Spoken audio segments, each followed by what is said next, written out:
How to use OBS Studio to record your audio and video.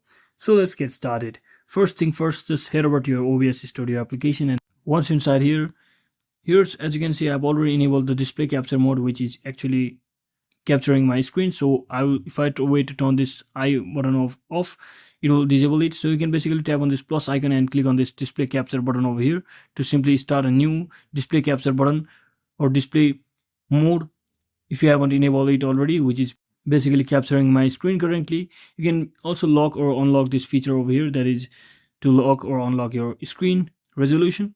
So I'll just leave it for now. And for audio part, you can just check it out your audio and before trying to test or setting up your audio. So for audio, what you can do is just head over to your settings from your right section of your screen on OBS Studio. So I'll simply click on settings from over here, and once inside your settings, just head over to your audio section and make sure you have enabled or selected the right speakers as well as your headphone or microphone if you are using your microphone. And once you select it, you can just tap on this apply button and click on OK.